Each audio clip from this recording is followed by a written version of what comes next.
Hello folks and welcome back to Medieval Total War.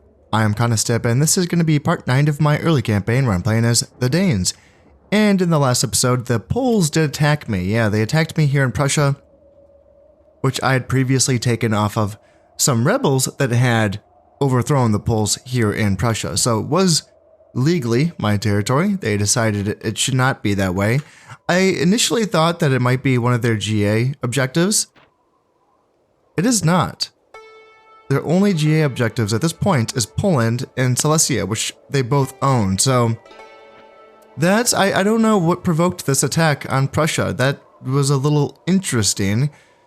Sometimes I think that this game, the factions in this game will sort of obey some semblance of religious allegiances. You know, the Catholics being friends with Catholics to some degree, of course. Like France has to attack Catholic factions. England doesn't really have much of a choice. But with other factions, I think sometimes that if there's a choice, a faction would rather attack another faction that does not share the same belief system. But then this happens, and I'm like, okay, maybe that's not true at all. Because why would they not be attacking the Turks? The Turks are powerful, so maybe that could be a very good reason, right? The Turks are powerful. I'm no pushover though, so that was an interesting choice. What that is going to allow me to do is take Pomerania without feeling bad about it. Because this is one of the last provinces that I want to complete my Baltic trade empire. The last one being Lithuania, of course. Which I will leave alone for the time being, for sure. until the Turks attack me.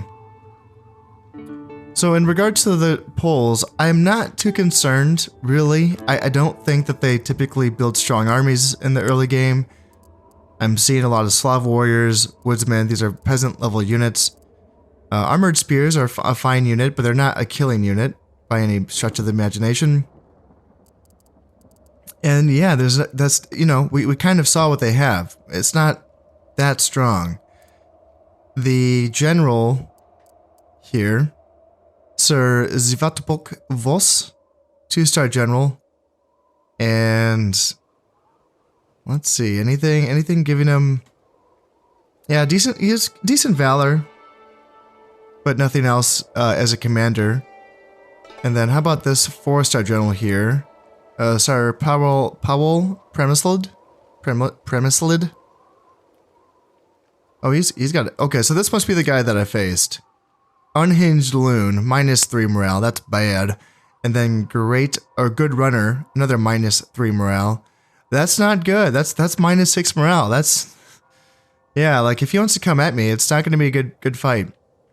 How about this 4-star general here, this mounted crossbowman, Lord Punk? And yes, this is the man that is most loyal, but also moral flexibility.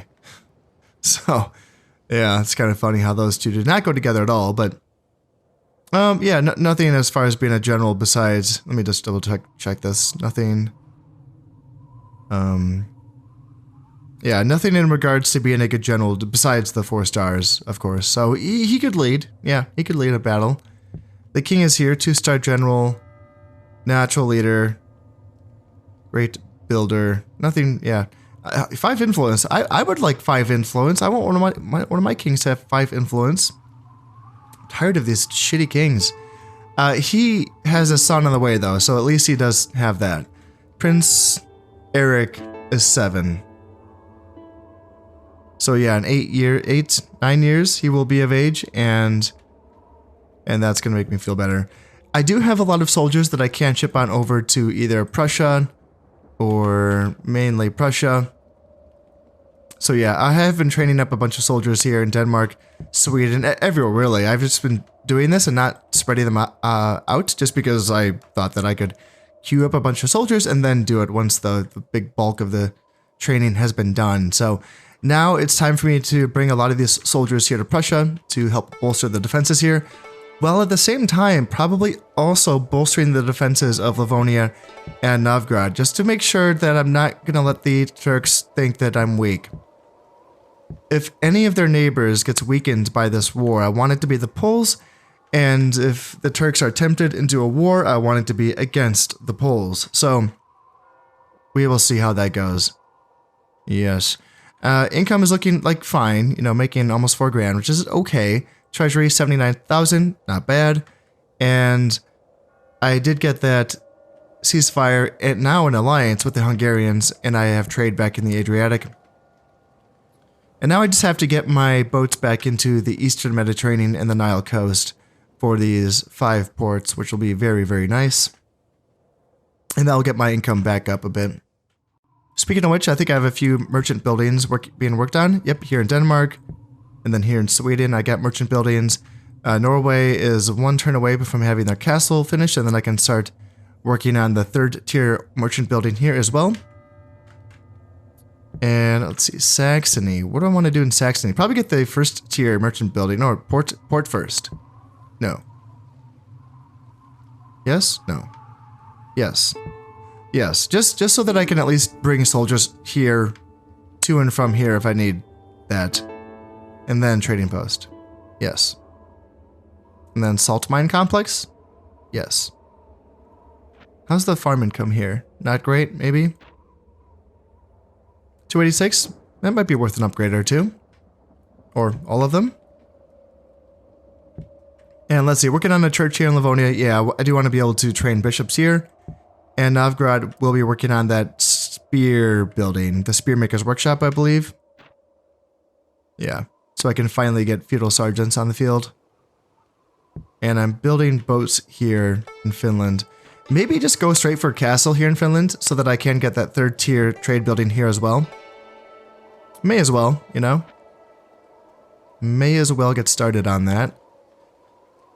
As far as the rest of the map goes, interesting stuff for sure. England has taken back England, which is fantastic. In fact, I saw them attacking Flanders. I don't know how that would work out, but they're trying. I saw England going for it, so that's interesting. And the Italians, you know, they're giving it their best here in the Iberian Peninsula. The French still have like enough forces here in Portugal, Navarre, and Aragon to really make this a fight. So this is an interesting little situation here. And the Almohads are a wild card. You know, if they want to dive in on Cordoba, they probably could take that back off of the Italians. So yes, the Almohads are not at war with anyone else. So this could be their opportunity to cause some issues. In addition to that, the Italians are being attacked by the Byzantines as well, which is, this is a very interesting situation because the papacy will have a reemergence at some point. Now, I don't know if it always occurs in the Papal States or Rome. Like, Rome would make more sense, right? I actually don't know if it always occurs here, but that would make sense. And I would imagine it's going to be a strong emergence or reemergence. And that can really shake things up. Like, the Byzantines are trying to restore the traditional Roman Empire, and, you know, they're doing a job of it, but, you know, attacking the Italians, you know, getting us papacy reemergence, which probably will happen, is going to really set things back. Then it's going to be interesting with a strong papacy. I've seen a strong papacy really, you know, move its weight around. And then what? Does it attack Italy or not? Would it build a navy and help out against the French, maybe? Which, are they? They're not excommunicated, are they? No, because there's no papacy, right? Yeah. Yeah. So this is a little unfortunate in a sense, you know, because it's distracting from the Italians' efforts against the French. And yes, I would like the French to be slowed down, but, you know, I mean, they are being slowed down. They're still doing well. So that's how it goes, I suppose. And yeah, the Turks and the Hungarians, like, it's just wild. This is just a wild campaign. The Turks have like all of this, and the Novgorods have a little something going on. The Novgorods and the Turks are allies. So if, and the Novgorods are also my allies as well. So if the Turks were to attack me, the Novgorods would have to choose between myself or the Turks. And I'm very curious who they would choose in that situation, because, yeah, if I have to fight, you know, 3 factions on this side of the map, like, holy shit, that would be kind of, that would be a lot. Then I'd just be, like, praying for the Mongols to arrive, you know, like, please save me from this. For the time being, though, I have enough money to train soldiers. And that, I think, will allow me to continue to fight, you know, this whole half of the map if I need to. Just defensively. For the most part. Like, I will just take Pomerania. Probably right now. I probably have enough soldiers to take Pomerania and reinforce Prussia. Do I want to reinforce Prussia? I want to reinforce Livonia. Although I could just... If this gets attacked, I could just obviously bring soldiers in from Novgorod or anywhere else. That's what the nice thing about having this Baltic, you know, region under control is that it is all connected, isn't it? Obviously, there's the fear of maybe a storm sinking a boat, but I do have 2 boats here in the Baltic to sort of prevent that from happening. That would not, you know, if there was a storm and it sunk one of my boats, I would still have another one, so that would be fine. I'm sort of running out of generals, though. I already am kind of stuck on using my bad generals, and now I'm looking for a general to take Pomerania. And I have my king left, 1-star general. I don't really want to send him. Again, I mentioned that he should be safe from being cut off due to having 2 boats in the Baltic, but that doesn't actually connect him back to Denmark, does it? Because if this boat sank, then he wouldn't be able to, then his influence, as it were, back to, I mean, maybe it would still count as being connected by land to Denmark. So maybe I would not have to worry about civil wars because of that, but I think that it would disconnect his influence from Norway and Sweden. I just had a civil war in my Viking invasion campaign where things seemed to be going quite well, and then it just kind of came out of nowhere. So I'm really keeping this in mind right now. This king does not have good influence, and sending him overseas to take Pomerania does not seem like a good idea. It does not seem worth it, really. I did find another general. I have another 1-star general. A Viking thrall unit. Lord Bellison. And does he have anything else? Any... -4 valor. No, he is so overweight he can barely, or he can hardly mount his horse. Well, he's in a unit of Viking thralls, so he doesn't need to mount his horse. He can just stand there with a spear, but -4 valor is bad. That means, you know, if this general gets in a fight, he's gonna die. Like, right away. I've seen it happen. I've seen people with this trait, like, die immediately. Like the first ones. Like the first ones to die. So. But he's a 1-star general. And that's all we got. I mean, look at it. I mean, this is the guy, Lord Lofson. He's one of my best generals now. This peasant. Yes, he can lead the defense here in Prussia. Him and his elite corps of peasant bodyguards. Yes. In fact, let's top them off a little bit. Make sure that he's up to 100 men in his unit. And yeah, I'll just have to get my men situated here. And, get my reinforcements sent to Prussia, and again, see if I can probably take Pomerania, which is what I want. And continue to train soldiers everywhere, I think. Right, now this should do the trick. It's a pretty ragtag army, gotta be honest. I don't have a ton of archers. Yeah, I would like to have more of those. Right now, the only province that can train archers is Denmark, and they were being used for other things. So I'm gonna get more archers going here in Denmark, I suppose. I will be turning Prussia into an archer province. I promise. I need one of those. It's like one of the only things. I have tons of axes, and I have some cavalry as well. But yeah, I need some archers going, and Prussia is gonna be used for that coming up shortly. But they have some work to do. So yeah, hopefully Pomerania should be fine. I don't think there's any way they can reinforce. This is not going to be enough to reinforce Pomerania, and neither is this. But then would there be a counterattack, and would the Turks jump in and help out? The Turks are at war with Egyptians, but I get the feeling that one war is not enough for the Turks. I just get the feeling that these Turks want some more action in their lives. And yeah, we'll keep an eye on that, so... That should be enough for this turn. Let's drop a save. Let's end the turn, and let's see if there's going to be a counterattack here in Prussia. The Polish did try to reinforce Pomerania, but that's not going to be enough, so they are retreating from that.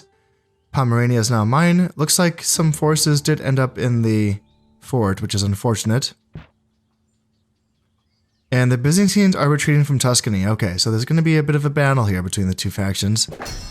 Castle finished in Norway, huzzah! And the Italians, yeah, they want an alliance, but let's see. There you are. Yeah, there's a few things wrong with that. They are allies with the Poles, and I'm allied with the French, so that's not going to work. Nope, nope. Nope, nope, nope. I would love to. I really would, but can't do it. Alright, so there's literally 2 soldiers in this fort. That's so annoying. It's two Royal Knights, and I have to assault it, otherwise they will never run out of food. God damn it. Oh dear. I don't have any siege equipment either, do I? I didn't bring any. I literally have just 2 archers. That's annoying. But, I mean, you know, maybe I can even just shoot the 2 Royal Knights with my archers. Maybe I don't even have to go inside of the fort. So let's do that. Is it just the fort? No, it is the fort, Mott, and Bailey. The good news with that is that I will just lose the Bailey, and I get to keep the fort and the Mott. So I think that's how that works, is that it just gets downgraded by 1 level, and if there's upgrades, it just downgrades one of the upgrade levels. So that's actually kind of nice. And there was no counterattack from the Poles on Prussia. Interesting. Interesting. Good. I mean, good. Smart. Smart Poland. Let's send this emissary up to Silesia to see what they have here, because I believe this is under Polish control. That's not mine, is it? Is it? No. No. And I have, let's see, Bishop. I'm just using these guys to spy around. I like to see what's going on. My navy is helping out a lot, but then I have, if you look up here on the minimap, I got these blind spots. You know, just big old blind spots in the middle of the map that I want to keep an eye on. Here, and then like up here. So we got rebels here in Ryazan. I'm just keeping this emissary going back and forth, just keeping an eye on these spots here. And it is really nice having this boat here in the Black Sea, just so I can see all of the, you know, who owns what territories in the region. Now I just want boats around all of the southern part of the map, because this is all blind to me. I mean, I know what's going on just by looking at what is going on. Let me double check. So let's see. The Egyptians do not have Syria. That starts off in the hands of the Turks, and they don't have Edessa, which is also Turkish land. So these are just GA points or objectives that were added during the campaign. What are their jihad objectives? This is for Antioch and Tripoli. Did they didn't lose these, did they? Huh. They might have lost those. Otherwise, there wouldn't be a jihad objective. I think the Muslim factions get like these conditional objectives where if they lose certain homeland objectives, they can get jihad points for taking them back, I think, is how I understand this to be. Like, this would never pop up if you never lost the province in the first place. Like, duh. But yeah, it's interesting. I have not played around with it much. I did play like half of a practice campaign as the Egyptians, and I noticed that the same thing happened. So I don't know if that's just something that happens when he plays the Egyptians, maybe? I don't know. They start off with these territories, so, I mean, it is like their homelands, I suppose. But yeah, I would like to have some boats in the region just to really keep an eye on what is going on down here. Like, are the Turks really going to take over half the map? That'd be insane. I think that even with that, I feel like they would melt under the pressure of the Mongols. I feel like they would, but who knows? Maybe, I don't know. Maybe an AI faction can actually hold up the Mongols. You know, I actually do want to go in here and fight this battle by myself just to make sure that nothing stupid happens, just to make sure that I don't lose too many men. I feel like if I bring my archers up in loose formation and just shoot the knights from outside the castle, I think that things should be okay. Of course, I just realized that the knights could be on the inner level as well, and they could be hard to hit, so we might have to burn through the gates here. Okay, so the one is going to be there. And we're already taking fire. Let's just burn our way through the gates. Yeah. Yeah, my archer's already taking casualties from the fort defenses. So let's get through that quickly, and we can send some infantry in. Let's see, we're already at 25%, so we can just go ahead and... Who wants the honor of killing... Let's see, some landsmen? Nope, let's just send some Huskarls up. They will do a fine job of killing these Royal Knights. One gate down. Now let's see, maybe we can get this guy. Maybe we can hit him. We will send a couple shots his way, but if I feel like I'm wasting my arrows, then... There we go, yep, he is dead. So now let's bring the archers in here. And here. And I can just leave my Huskarls outside for now, so they don't take fire from the defenses on the inner wall. My archers are now making quick work of the inner gate as well, and I can bring my Huskarls up. And we can also see if we can... Yeah, he's going to be hard to hit with my archers, just because he's right up against this inner wall here, so... We can try to arc our fire, but yep, this is going to be down. Yep, that's down. And let's just take some shots. Let's see if we can get him. Maybe we can get him, but if not, the Huskarls are on the way. And that's it. So yeah, we did lose 16 men, but I still think that that was worth fighting, just to make sure it didn't get it worse than that. So yes, Pomerania is now mine. Pillaged a bit of money. That's a handsome sum. And let's see, the Egyptians are retreating from Anatolia. Okay. So there's some progress here, actually. The Egyptians are pushing. Interesting. Okay. So there's a bit of a scrap. The Turks are retreating from Tripoli. Yeah, I have a boat here now, so I can kind of see some of this stuff. Looks like there's going to be a loyalist rebellion from the Turks, or for the Turks here in Antioch, I think is what that means. Or maybe that's Egyptian? Turks. Turkish? Oh, that's it for the Holy Roman Emperor. Oh, that's too bad. So they have been destroyed. Maybe we can get a re-emergence from them, and maybe they can take it to the French. And Lord of Bellicin, man, 2-star general, just for leading that charge against the castle. Yeah, that's wonderful. Port has been finished here in Prussia. And I think I already have my trade building there, so I think I can already make money off that. The Byzantines, nope, sorry guys, you are at war with the... You are at war with the French. Oh, okay, yeah. Maybe I already knew that, but I've been reminded. Yeah, them and the Italians, they need to work together. They can't be fighting right now. Sorry, Byzantines, can't do it. And let's see, anything important?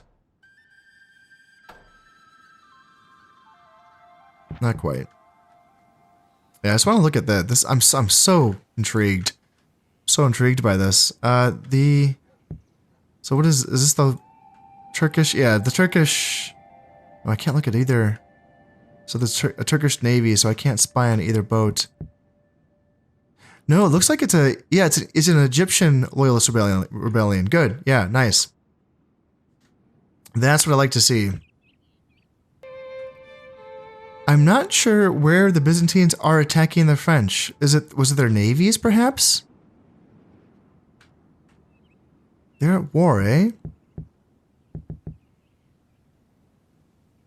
No, oh, they're allies. I must have read that wrong. Okay, yeah. Okay, right. Okay, let's see. All right, so the Poles do have Cilicia. And is this a rebel? Are they fighting? What's going on here? Is this a civil war? Rebel unit. Huh. Oh, is this like they not capture this because it's going to take forever for them to die? Something like that? Yeah, I guess. So 4 more turns before they fully take Silesia. Okay.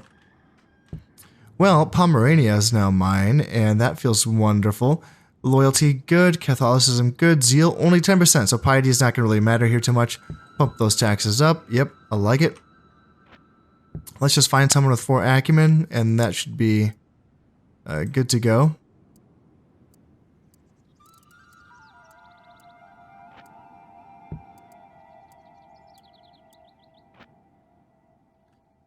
You will do, Sir Ragnvald Jedwardson. 297. Ooh, it's a command star for Pomerania. Ooh, that changes things. A command star. Okay, well, let's see. You already have a title. You are already the Duke of Livonia. And you have a title as well. And you do not have a title, but you have 0 acumen, so that's not going to do. That is not going to do. Command star. Man, I just don't get these good. Not getting good options here. 2 acumen? No, I don't. It's not good enough. Not good enough.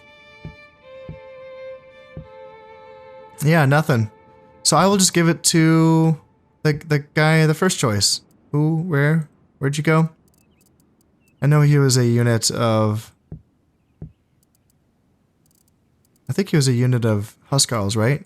Oh, you're right here. Yeah. So 396, yeah, that's a good boost. That is definitely worth it. So what can we build here in Pomerania? Let's start with a Bailey real quick, just to get that in, and then border fort, and then trading post, and then port. Or maybe port and then trading post. Yeah, how's the money looking? Yeah, making 6 grand now. Making 6 grand, and that's because of the merchant upgrade buildings being finished, and also having these 3 ports here in Anatolia, Lesser Armenia, and Cyprus. Yeah, that's some good dough. You know, I just realized that I probably could try to get a ceasefire with a Polish king, considering that I've taken all of the territory off them that I really want to, and it would be in their best interest to get this ceasefire. So, let's see. There's a new one. The other one died. So, anything about him? This is the captured guy, isn't it? King Casimir the First. Yeah, you remember me. You remember me, don't you? So let's see if I can get a ceasefire with the Poles. That would be useful, and then I wouldn't even mind getting an alliance with them. Because once this is said, this is good. All I want here is Lithuania, and I'm fine letting that be until the Mongols show up. There's no reason to rush this. It's going to be a long campaign. I know, you know, for those of you who are wondering, I do intend on taking England at some point. I do want that. It's kind of, so I didn't really expect the English to come back and really, you know, do well. So now I feel bad because I should be fighting against the French at some point in this campaign. Just considering that, you know, they have good GA points and all that. Not as good as the Italians, but I never see the Italians like really survive. And these Italians also seem like they're kind of struggling here, so yeah. Yeah, they're having a rough go at it. Oh, hey, so they were thinking the same thing. The Poles also want that ceasefire. Yes. Yes, yes, yes. Let's take that. And the Egyptians, they want an alliance. I don't, yeah, you know, yeah, sure. May as well. I don't think they have any boats in the water, but if they do, then maybe they'll stop them from hitting my boats. King Harold IV, magnificent builder, +10 happiness and +2 loyalty to all generals. That's really good to have. Although he will be dying of old age. Relatively soon, I think. Maybe not. Maybe he still has a few years left to go, actually. Lord Ericsson, builder, +10 happiness. Okay, that's good for his province as well. Yeah, how old is the king, actually? 48. Yeah. 48, and Prince Eric is 11. Alright. So we still got some time. Prussia. Prussia, what do I want? Can I finally get the Boyar built? Yes, I can. Definitely want that. Yeah, let's get the Boyar here in Prussia. Keep training Slav javelinmen for now. Pomerania. Let's just keep getting horses here. Some horsemen. Horseman feels good, and everyone else is still training and building stuff. Livonia. Yep, I can finally get my bishops going, so let's get these guys all around the map, starting with the places that are blind spots. And then moving, I want them everywhere, even the coastal regions, because then the other factions' navies can't blockade my line of sight, so I can't, so I can't see what's inside the actual provinces like this, and the armies like this. When I have an actual agent in the province, then I can see everything. So yes, I will eventually have bishops in every single province on the map.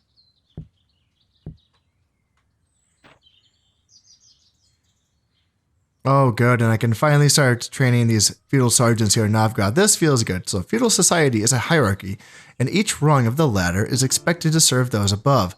Feudal sergeants are a class below knights, but above landless peasants, and are often professional soldiers. Many lords will send these spearmen into battle as reliable medium infantry. So, spearmen are never going to be a unit that you count on to really win you battles, but you count on them to hold your line, and yeah, they're going to do a job. They are going to do a swell job, better than the Viking thralls, but as you can see, more expensive, right? 200 florins to train, 62 florins for upkeep, which is compared to the thralls, which have, what is it, the 125 to train and 37 support costs. Much cheaper, but at this point I feel rich. I really do. Making 7,500 florins, that feels pretty decent. So yeah, let's get these feudal sergeants going out here, because these factions here in the east seem like they're pretty cav heavy, the Novgorods, the Turks. There's a lot of cavalry here, and I want to make sure that I can hold up against the cav charged, just in case. So what do I want to tech up to now? Maybe some armor for my feudal sergeants. That would not be the worst idea, I don't think. Armor.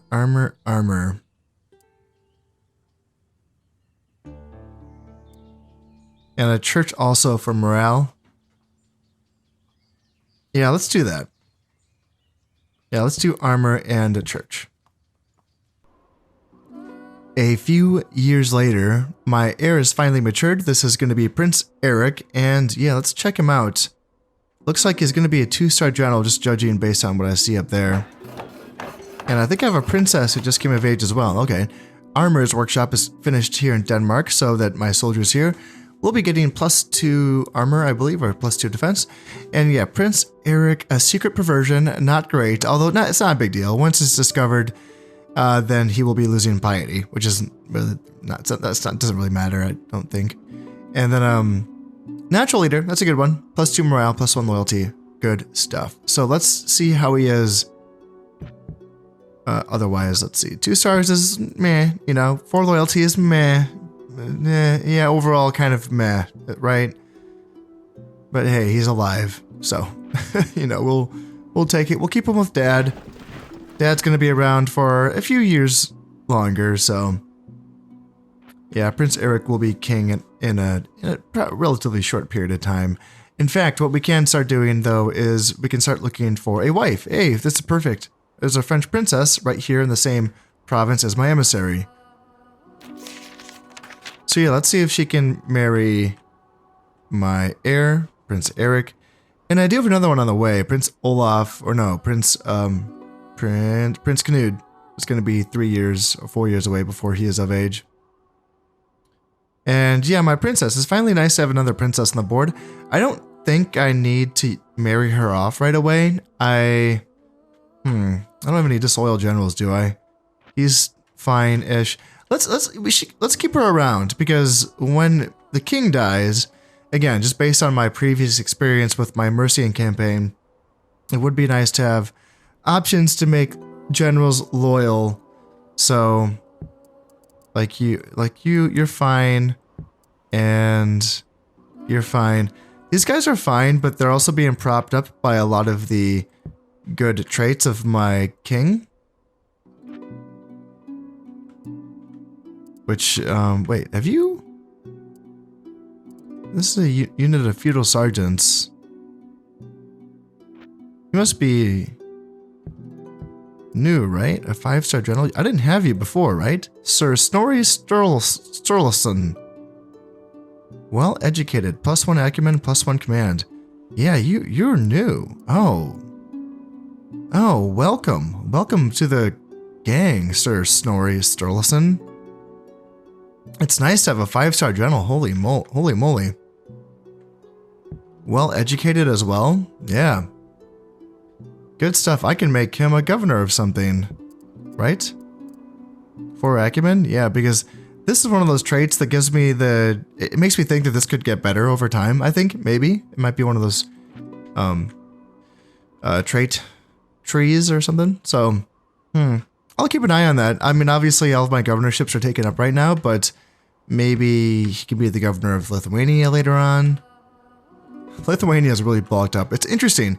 The Turks are, like, not doing great here. The Egyptians have effectively cut the Turkish Empire in half. On this side here, they just have Constantinople and Nicaea. And then they have, like, I believe they still have Syria and maybe Edessa. In fact, I can double check that. No, they don't hold Edessa anymore. They hold Armenia. So yeah, Syria, and then Armenia, and then Georgia, and then, yeah, all of these regions. So they're wasting a lot of resources guarding this border here where they could be fighting the Egyptians. And yeah, that's going to be interesting. I was kind of hoping on like a strong Turkish empire to face off against the Mongols, but that isn't looking like that's going to be the case. Because we're looking at around like 35-ish years before the Mongols show up, and yeah, I don't know if the Turks are going to be ready. Oh, hey, this is good news. So the King of France has accepted my proposal of a marriage. Nice, nice, and I have another son on the way as well. Unfortunately, my king probably will not live to see this son come of age. But he probably will still be around, I think. I think we might see him come of age later on, even though he won't. It gets a little confusing sometimes. I think that he might pop up later on. Like he's here now, Prince Valdemar. So yeah, let's keep an eye on that and see if once the king dies, if Prince Valdemar is still going to be around. Now the papacy has been restored. After a few turns, I've just been kind of, this has been a pretty quiet episode overall. I've been playing for a while, but not a lot has happened on my end. Although in this part of the world, my goodness, there's just been a dogfight between the Italians and the French and the Byzantines. It's been tough for the Italians. They are fighting very, very hard, but they seem to be, over time, they seem to be being overwhelmed here.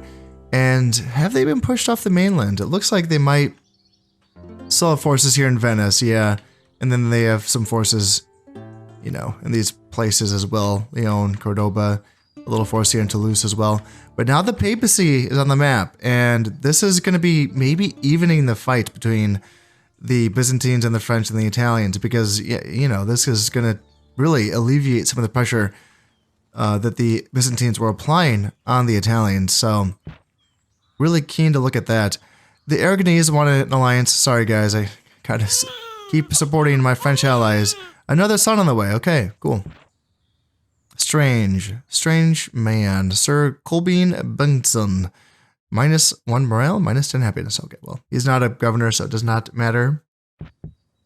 And he's not a general either, so not very consequential. Let's see what these troops are. Can we not spy on... God damn it, we can't spy on the papacy yet. Let's get, can you not come down to this province? No, we'll get you there eventually. And let's move you, yeah, we'll move you over, yeah. Yeah, just like having a couple bishops in the region to keep an eye on what's going on. Yeah, because it's a very interesting part of the map right now. My part of the map, pretty quiet overall. Yeah, I've been allowed the time to build up my forces and build up my tech. I've even gotten to the point where I feel comfortable not training anything here in Pomerania or Saxony for now, just to save on costs, because there isn't really anything for me to train right now.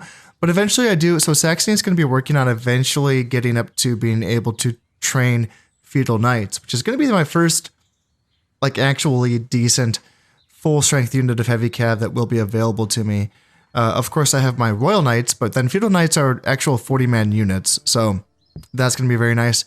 It's going to be a while, though, before I can get there. I think I need a spearmaker so that I can get an armor. Yeah, I definitely have a ways to go before Saxony can produce feudal knights. I could get to them faster here in Denmark, but I want Denmark to continue to focus on my native units, just because my native Danish units can only be trained in these 3 provinces, so I will be focusing my efforts on these provinces and stuff like, you know, archers in Prussia, feudal knights here in Saxony.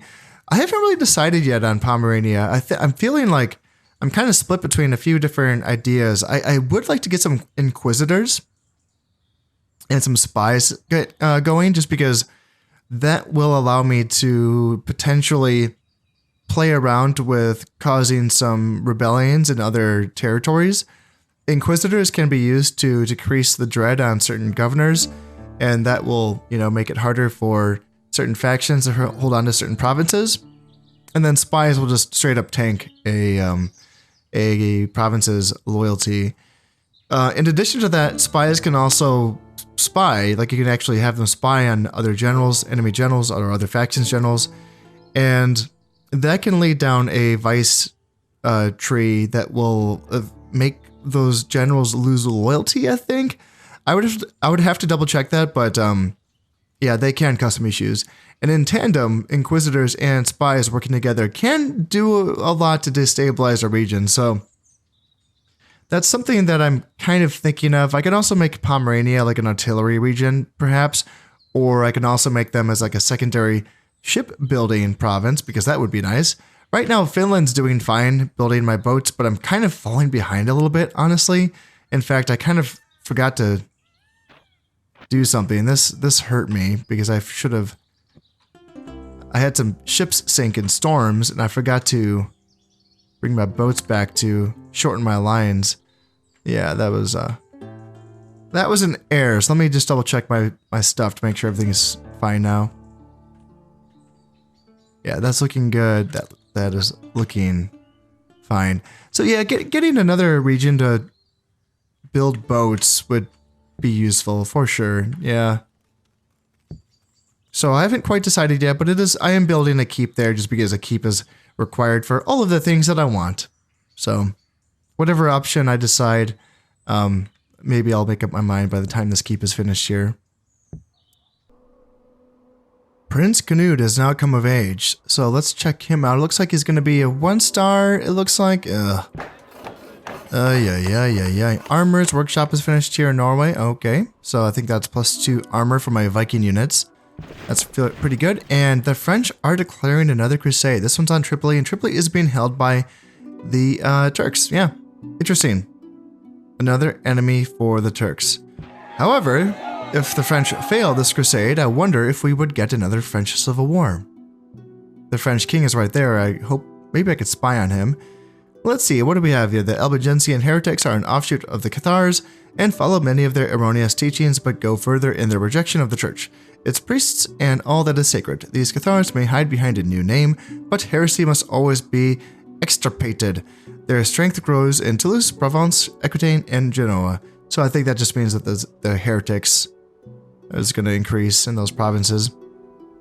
England wants to be allies. Sorry, guys. I'm France, ride or die. Yeah. Unless they don't border me, then screw them. I don't care. But they do border me, so I care. Prince Canute, drinker. Fucking hell. God damn it. Okay, there we go. Lord Edmondson, fast talker, +2 acumen. Good. He's a governor, so that's going to be good for that province that he governs. And let's check out Prince Canute. He's loyal though. Hey, there we go. And yeah, Drinker, that's just gonna get worse and worse. So that sucks. Too young. Too young. We have another princess as well. So we can send her about to spy on stuff. I got a lot of regions I can spy on. I am sending my bishops. They're kind of covering these regions, so that feels nice having coverage on the eastern part of the map. And they will be moving more central, you know, over time. But just having more eyes on the map feels good. And as I mentioned before, I might need the help of a couple of princesses to keep my generals in order once this king dies. Yeah, 57, that's the cutoff age, so any year now, he might kick the bucket. Norway, what do you want? What do you want to build, Norway? Agriculture? Do you want a farm income improvement? 78 florins. That doesn't seem worth it right now. Citadel, you know, I can get another merchant building if I build the Citadel. And that will allow me to also build another armor building. So that's an idea. Get my first Citadel up in Norway. Or get a monastery. Just for those Inquisitors. Actually, yeah. Wait, it's 1200. The year is 1200, so I can only train these early units for another 5 years. Okay, so I need to pivot soon. I need to pivot into another area soon. Oh, interesting. Do I want to start getting a dockyard for better boats? Which I think will become available in the year 1205, I think. That's an option, or going monastery for Inquisitors. That's an option as well.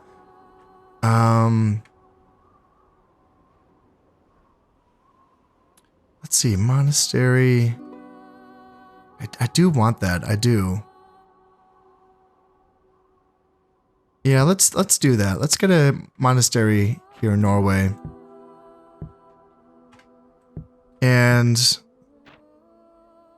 yeah, we can finish retraining these units and keep getting landsmen and huskarls. And yeah, that's going to do it for my unique units. They will be cut off in the year 1205. So what does the Pope have for soldiers? Well, they have feudal men-at-arms, feudal sergeants, mounted sergeants, militia sergeants, a 3-star... Oh, he is a 3-star general. Okay. Pope Urban III. I mean, not a bad group of soldiers. It's not bad. Yeah, this might turn the tide of the war, at least against the Byzantines. And I wonder if it's too late for the Italian... Oh, the Almohads have made their choice. Yes, they have decided to attack the Italians here in Cordoba. And after a long, valiant effort, the Italians might be on their way out here in the Iberian Peninsula. They're still trying their best out here, but they're running out of soldiers. Their king has been cut off from their main power base here in Venice. And they can always fall back on Sardinia and Corsica, but you know, sometimes you see the Italians just survive for a while by using these islands. But yes, the papacy might be a little bit too little too late to help sway this war, but if they go to war with the French, and if they end up excommunicating that French, or the French, I think that automatically cancels or makes the crusade fail. And that obviously would do a number on the French king's influence. So yeah, that's going to be interesting to keep an eye on, because I would like to see some more speed bumps thrown in France's way. They seem to be pretty powerful. Of course, unless the Almohads want to pick up the mantle. If you guys want to be the new faction that take it to the French, please be my guest. But you know what? That's all going to have to wait until next time. As always, I hope you've enjoyed this one, and thank you very much for watching. This has been Condescept playing a medieval Total War. Thank you very much, and goodbye.